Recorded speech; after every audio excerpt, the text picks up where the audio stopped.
그러니까 보통 40분이면 오는데 오늘 1시간 걸렸어요. 사원한 건지 잘 모르겠어요.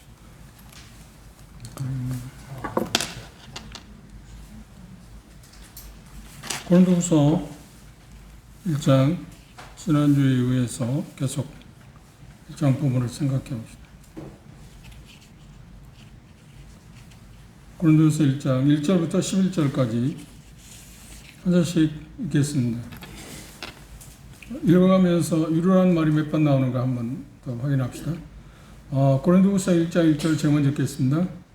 하나님의 뜻으로 말미암아 그리스도 예수의 사도된 바울과 및 형제 디모데는 고린도에 있는 하나님의 교회와 또 온 아가야에 있는 모든 성도에게 하나님 우리 아버지와 주 예수 그리스도로부터 은혜와 평강이 있기를 원하노라. 찬송하리로다. 그는 우리 주 예수 그리스도의 하나님이시요 자비의 아버지시요 모든 위로의 하나님이시며 우리의 모든 환난 중에서 우리를 위로하사 우리로 하여금 하나님께 받는 위로로서 모든 환난 중에 있는 자들을 능히 위로하게 하시는 이시로다. 그리스도의 고난이 우리에게 넘친 것 같이 우리의 위로도 그리스도로 말미암아 넘치는도다.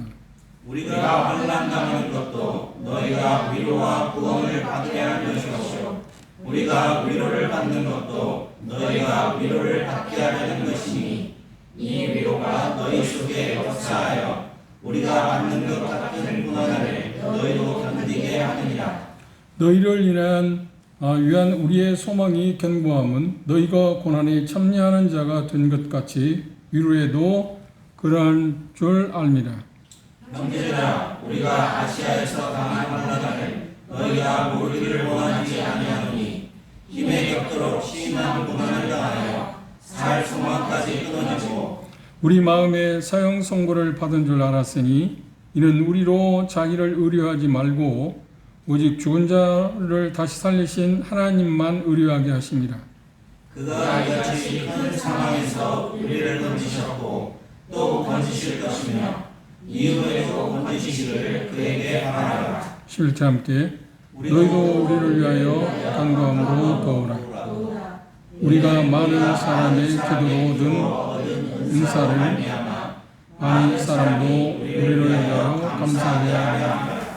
유로란 말이 몇 번 나온 거야? 10번. 축제한 건 아니죠. 오늘 읽으면서 뽑아본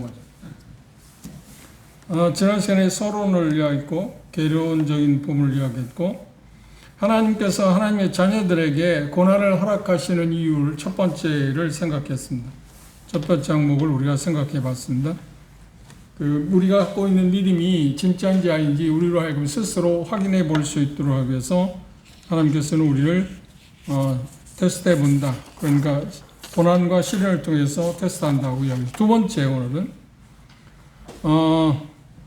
하나님께서 이 말씀에도 그렇게 이야기하고 있습니다만 9절에도 그랬습니다. 우리 마음에 사형 선고를 받은 줄 알았으니 이는 우리로 자기를 의뢰하지 말고 오직 죽은 자를 다시 살리시는 하나님만 의뢰하게 하십니다.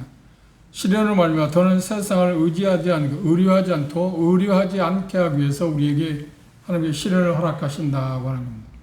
그 시련이 없으면 고통이 없으면 우리는 세상에 치우치고 그 세상의 어떤 것들에게 빼앗길 수밖에 없는 그런 마음인 것을 우리가 부정할 수 없습니다. 온전히 우리가 그런 어떤 시련, 어려움을 겪게 될 때 하나님을 의지할 수밖에 없게 되는 것을 우리는 볼 수 있습니다. 요한복음을 한번 보십시오.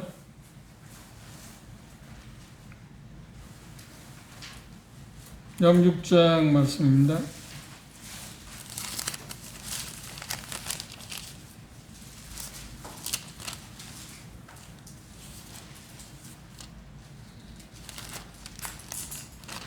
요한 6장 6절에 있는 말씀 보시다.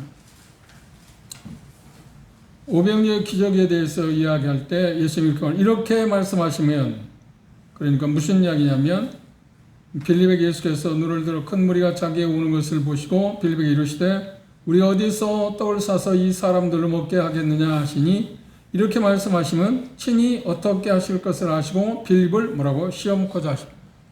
어려움을 시련을 통해서 예수님만을 더 의지하도록 하기 위해서 시련을 허락했다.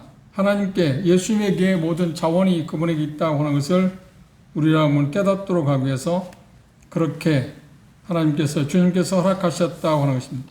그런데 이 요한복음 6장에 그 오병이어 기적에서 빌립이 놓친 게 있습니다. 핵심을 놓쳤습니다. 그 뭐냐면 예수님은 이 시련을 통해서 인간의 그 어떤 자원, 그걸 의지하지 않고 또 인간이 생각하는 빌립은 그렇게 말합니다. 200데나리온이 있으면 될 거라고 그렇게 이야기했지만 그것으로 불가능한 겁니다. 그래서 인간의 어떤 자원을 의지한다는 것이 헛된 것이다 하는 것을 깨닫도록 하기 위해서 빌립을 테스트한 것에 대해서 우리가 볼 수 있습니다. 하나님께서 우리를 사랑하시는데 사랑하시는 분이 우리의 삶 가운데서 시련을 허락하시는 이유는 더는 세상을 의지하지 않게 해서, 그러니까 세상의 자원에 의해서 우리가 살아갈 수 있는 게 아니라고 하는 것을 깨닫도록 하기 위해서라고 하는 사실을 우리가 이 부분에서 봤습니다. 그 다음 세 번째로, 하나님께서 왜 사랑하는 자녀들에게 시련, 고통, 고난을 허락하시는가? 그 가운데 빼놓을 수 없는 것이 뭐냐면 고린도후서 나중에 보겠지만 고린도후서 4장을 한번 볼까요?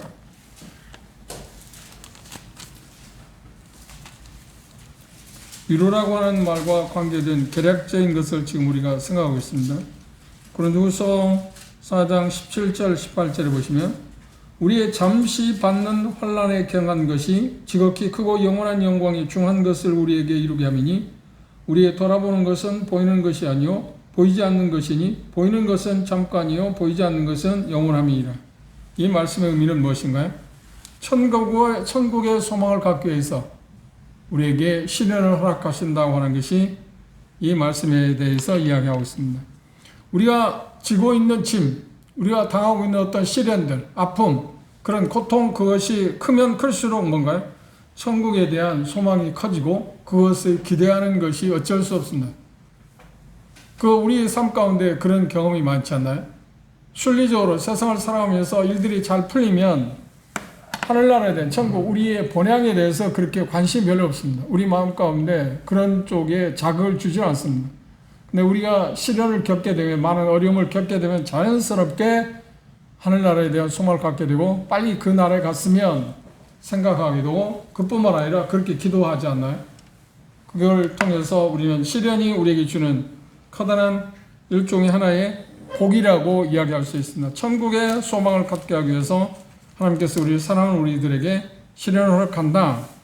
네 번째, 시련은 우리가 정말로 사랑하는 것이 무엇인지 우리 스스로가 보도록 하기 위해서, 내가 정말 사랑한 게 뭔가, 내 마음이 도대체 어디에 있는가 하는 것을 보도록 하기 위해서 하나님께서 우리에게 시련을 허락하신다. 그게 특별한 신뢰가 창세기 22장에 보시면 아브라함의 예를 통해서 우리는 그 부분을 우리가 쉽게 이해할 수 있습니다. 창세기 22장을 한번 돌아볼까요?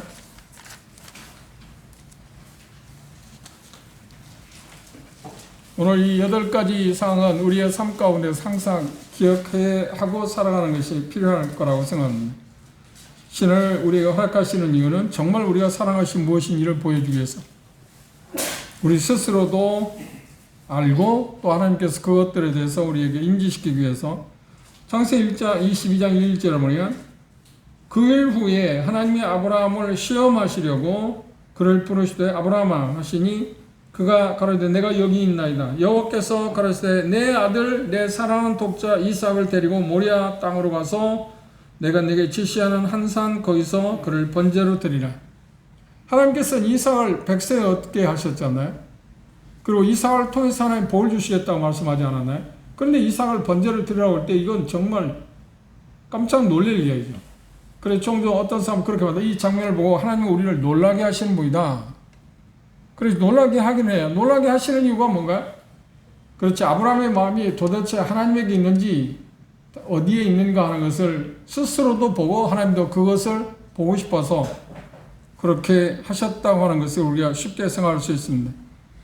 그리고 이 부분에서 히브리서 11장 17절 19절에 보면 이삭을 아브라함이 드릴 수 있었던 것은 뭐냐면, 이삭을 만일에 제물로 드린다 할지라도 하나님은 그렇게 그 제물을 받으실 분이 아닙니다.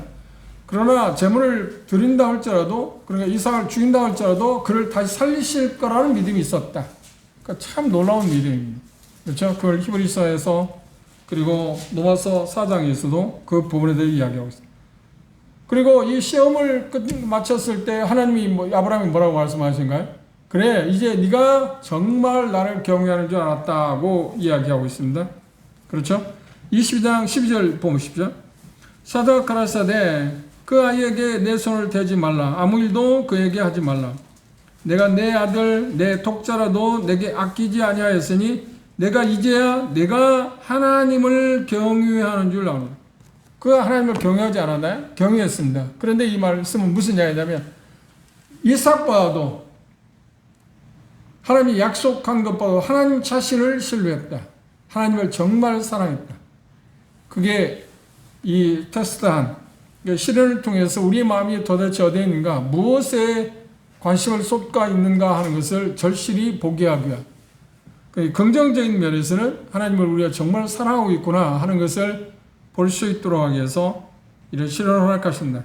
다섯 번째로 하나님께서 우리의 시련을 허락하신다. 하나님이 우리를 사랑하시는데도 왜 우리가 시련, 고난, 고통을 허락하시는가? 순종을 가르치기 위해서입니다. 시편 119편 기자는 뭐라고 하는가요? 시편으로 돌아봅시다.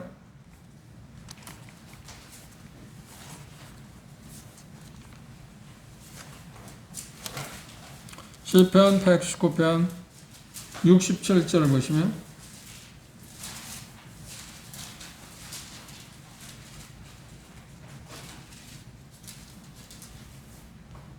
고난 당하기 전에는 내가 그릇 행하였더니 이제는 주의 말씀을 지키는, 이 말은 뭔가요? 그렇죠. 고난이라는 것은 순종을 가르치기 위한 하나의 수단이었다고 하는 겁니다. 그리고 71절에도 그렇게 말했습니다. 고난 당한 것이 내게 유익이라. 이로 인하여 내가 뭘 깨닫게 되었다고요? 배우게 되었다. 주의 말씀. 순종을 배우게 되었다라고 하는 것입니다. 그리고 히브리서 4장에도 예수님에 대해서 표현할 때 그분이 하나님의 아들이시라도 고난을 통해서 하나님이 순종하는 그 모습을 보여주셨다고 하는 이야기를 하고 있습니다.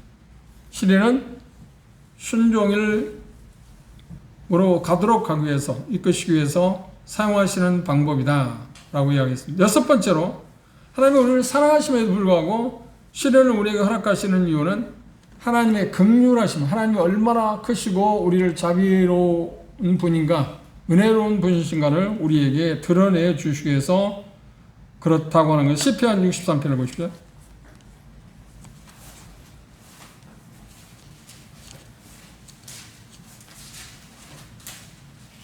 시편 63편 3절에 보시면 내가 주의 권능과 영광을 보리하여 이와 같이 성소에서 주를 바라보았나이다.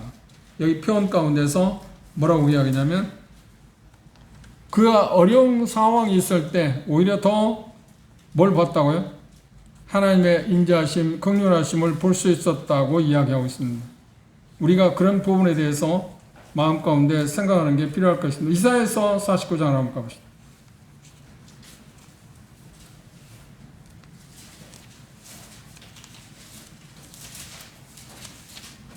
이사야서 49장 13절입니다.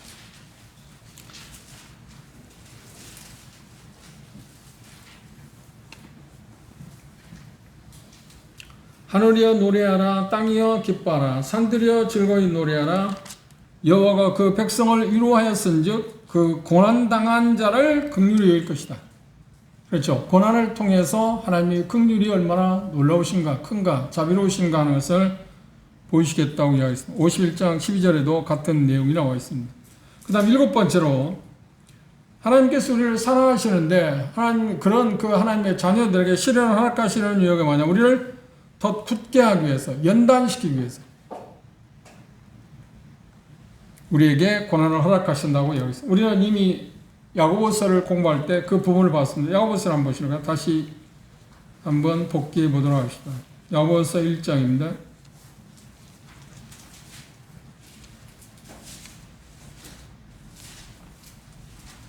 야고보서 1장 2절 3절에 보시면 내 형제들 너희가 여러 가지 시험을 만나거든 온전히 기쁘게 여기라. 이는 너희 믿음의 시련이 인내를 만들어내 줄 너희가 알미라. 인내를 온전히 이루라. 이는 너희로 온전하고 구비하여 조금도 부족함이 없게 하리라. 시련, 이런 고난들, 환난을 통해서 우리를 구비시키기도 한다 그랬습니다.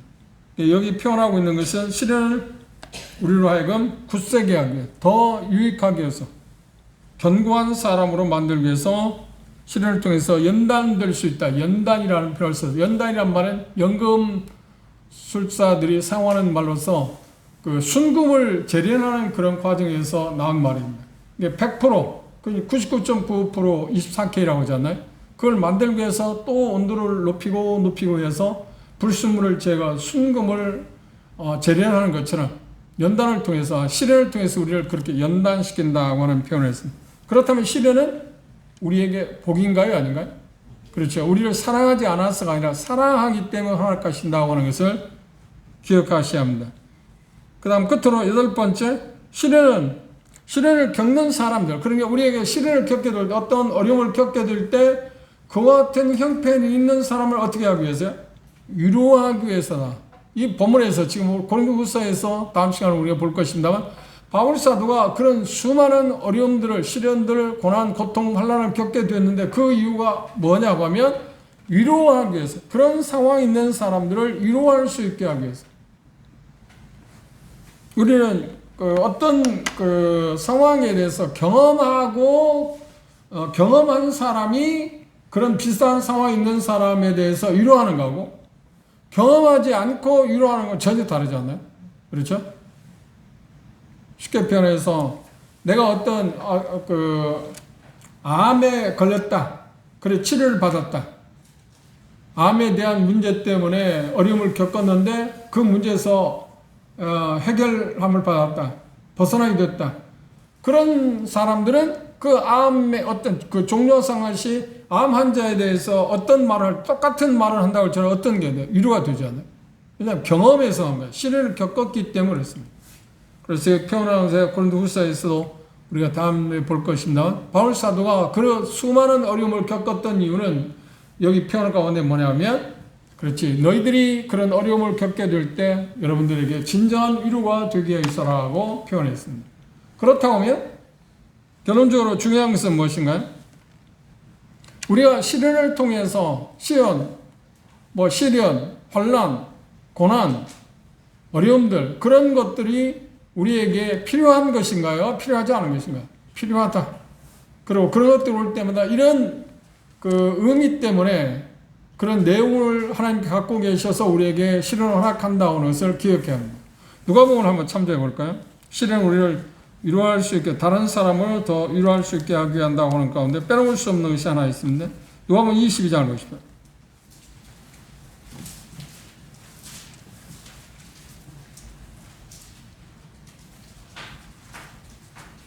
누가복음 22장 31절, 32절 함께 읽어볼까요?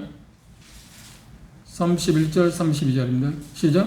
시몬아, 시몬아, 보라, 사단이 밀가루를 다리고 너희를 천부하였으나 그러나 내가 너를 위하여 내 믿음이 떨어지지 않기를 기도하였노니 너는 돌이킨 후에, 그렇죠, 이 부분도 있습니다. 내가 한번 넘어져 봤을 때 연약함에 있는 형제자매들 이해할 수 있잖아요. 그리고 권할 수 있잖아요. 근데 그것처럼 힘이 있는 게 어디 있나요? 그런 것들. 그러니까 내가 어떤 것들을 경험하지 못하면 상대방의 어떤 것들을 이해하기 어렵지 않나요? 그런 시련은 하나님께서 우리에게, 그러니까 각자 사람마다 형제 자매들에게 각자가 주어진 시련이 종류가 다 다르지 않나요? 그렇죠? 그때마다 우리가 생각해야 해서 왜 하나님께서 하필이면 납니까?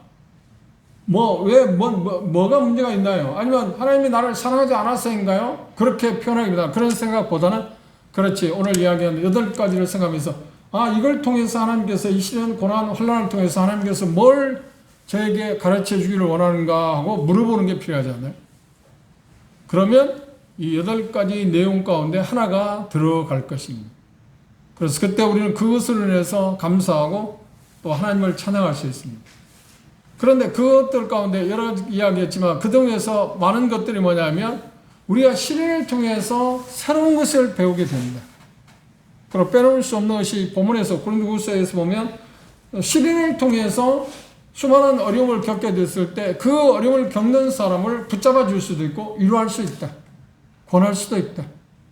그렇죠. 또 그러니까 뭐 우리가 동년상이라는 말 쓰잖아요. 그 입장에서 이야기해 줄 수 있잖아요. 그런 면에서 시련 그것은 참 우리에게 중요한 것입니다. 이 바울사도는 우리가 고린도후서를 보겠지만 바울사도를 공격한 거짓 교사들이 공격한 것은 뭐냐면 여러 가지를 공격했습니다. 그의 사도권을 부정한다든지 그가 가짜라든지 그런 돈 때문에 뭐 복음을 전한다든지 아니면 그의 말은 시원찮다든지 공격적인 것이 수도 없이 많은데 그 공격을 받게 됐을 때 모함하고 그런 것에 대해서 바울사도가 변호하는 이유가 뭐냐면 하나님께서 자기에 주신 그 계시, 그렇죠. 하나님 말씀에 대한 공격이란 말이죠. 자기를 공격하는 게 아니잖아요.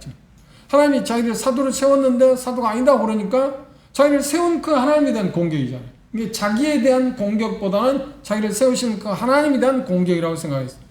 그리고 자기의 말을 공격할 때 그것은 자기 말을 공격하는 게 아니라 무엇에 대한 공격이라고 하나님께서 그에게 준 계시에 대해서 공격이라고 생각했기 때문에 그것에 대해서 당연히 방어해야 하는가요? 방어하지 않아야 하는가요? 당연히 방어해야 합니다. 그런 차원에서 접근하고 있지 뭐 어떤 복수하기 위해서 아니면 뭐 성도들로 하여금 뭐 동정을 받기 위해서 그리고 자기 자신에 대해서 변호하기 위해서 내가 그런 사람이 아니라고 변호하기 위해서 하는 건 아니다 하는 것을 우리가 주목하는 게 필요할 것입니다. 우리가 지난 시간에 잠시 생각해봤지만 서론에 한번 들어가서 고린도서 1장 1절에 보시면 하나님의 뜻으로 말미암아 그리스도 예수의 사도된 바울과 및 형제 디모데는 디모데와 함께 이사야서를 써고 있습니다. 디모데는 어떤 면에서 보면 정확히 말하면 바울사도의 복사판이었어요. 수많은 동역자들이 있었는데 그 동역자들 가운데서 가장 바울사도를 닮은 사람이 누구였나요? 디모데였습니다. 그래서 뭐라고 표현은 참 아들이 믿음 안에 참 아들이라고 하는 표현을 썼습니다. 많은 사람이 있었습니다. 뭐 처음에 동역했던 바나바도 있고 수많은 사람도 있었습니다. 놓아서 16장에 22명이나 그 자기가 아는 사람들 일일이 이야기하고 그 외에도 수많은 사람들이 있었습니다. 그런데 그들 가운데서 바울 사도를 딱 닮은 사람이 하나 딱 손꼽으라고 하면 빼놓을 수 없는 것이 바로 디모데입니다. 그래서 디모데를 사도행전 19장이나 또 빌립보에서 보면 마게도니아로 보내기도 하고 빌립보로 보내기도 하고 그리고 데살로니가전서에 보면 데살로니가 보내기도 하고 에베소에 보면 에베소로 보냈습니다. 그리고 결국은 에베소에서 바울 사도의 사도권을 위임받아서 에베소에서 뭐랍니다. 목회를 하게 된 것을 우리는 디모데 전후서에서 정확하게 그 내용을 볼 수 있습니다. 그런데 여기 지금 이야기하고 있는 것은 바울 사도가 디모데를 언급하고 있는 것은 뭐냐면 자기 자신이 믿고 그렇죠? 오직 신뢰할 수 있는 사람이 디모데였다. 그러면 그런 점에서 우리의 관계 가운데서 그런 관계가 되는 게 필요하잖아요. 그렇죠. 하나님을 성실하게 섬기는 사람들에게 있어서 그 믿음을 주는 그래서 신뢰를 받을 수 있는 그런 삶을 사는 것이 성공한 삶이라고 그렇게 우리는 이야기할 수 있습니다. 그리고 나중에 고린도전서 4장 17절이나 우리가 16장 10절에서 이미 본 것처럼 바울이 개인 사절로서 고린도에 보내져서 고린도의 그 문제를 해결하기도 하고 좋은 소식을 가져오기도 되었다는 것을 우리가 볼 수 있었습니다. 고린도서 1장 3절을 주목해 봅시다. 1장 3절 하나님 우리 아버지와 주 예수 그리스도로 쫓아 은혜와 평강이 있기를 원하노라.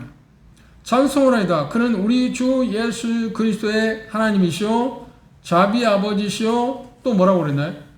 모든 위로의 하나님. 하나님의 이름을 이렇게 표현해서 세 가지로 이야기했습니다. 이거 뭐 첫째는 뭐인가요? 예수 그리스도의 하나님이라고 그랬고 그 다음 자비의 하나님이라고 그랬고 모든 위로의 하나님이다. 우리에게 위로하시는 분이 계시다. 그분이 누구라고요?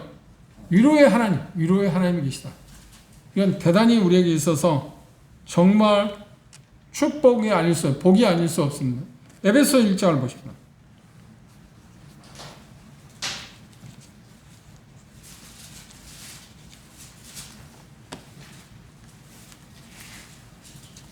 에베소 1장 3절을 보시면 찬송하리로다 하나님 곧 우리 주 예수 그리스도의 아버지께서, 여기 뭐라고 했네? 우리 주 예수 그리스도의 아버지, 그렇죠?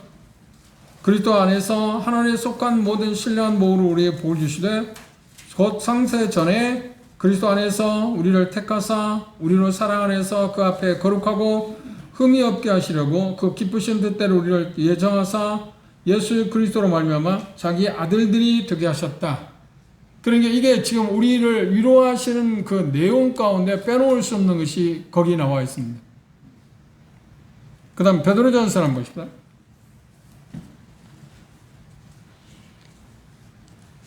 베드로전서 1장입니다.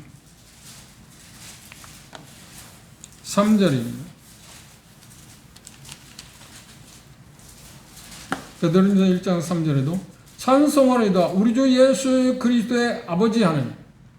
하나님에 대해서 표현할 때 신약에서는 뭐라고 이야기한다? 우리 주 예수 그리스도의 하나님. 우리 주 예수 그리스도의 하나님이라는 말을 계속 이야기하고 있습니다. 고린도후서로 돌아가시죠. 고린도 11장에 보시면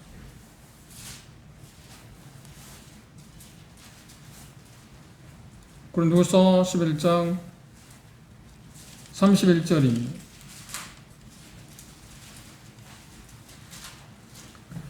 주 예수의 아버지 영원히 찬송할 하나님이 나의 거짓말 아니하시는 줄 안다. 신약에서 하나님에 대해서 말할 때 우리 주 예수 그리스도의 아버지 하나님, 그 다음 여기서는 뭐라고 했나요? 주 예수의 아버지 영원하신 하나님이라고 표현했습니다. 넘어서 15장을 봅시다. 앞으로 넘기셔서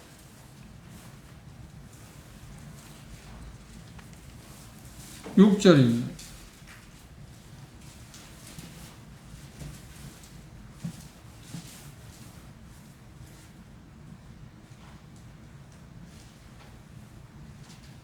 넘어서 15장 6절 함께 읽어볼까요? 시작.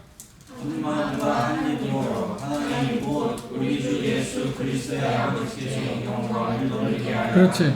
계속해서 하는 말이 우리 주 예수 그리스도의 아버지 하나님에 대해서 표현했습니다. 그래서 고린도후서 1장에서 그 표현을 우리가 꼭 기억해야 합니다. 하나님에 대한 이름을 우리 주 예수 그리스도의 하나님이라고 표현했습니다. 이 말이 뭘 이야기하냐면 하나님에 대해서 그렇게 첫 번째 이야기하고 그 다음에 뭐라고 했냐? 자비의 아버지시라, 그 다음 모든 위로의 아버지시라고 했습니다.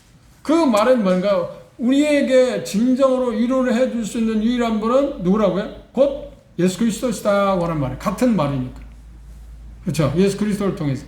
그러면 예수 그리스도에서 우리를 위로하시기 위해서 첫 번째 한 일은 뭔가요?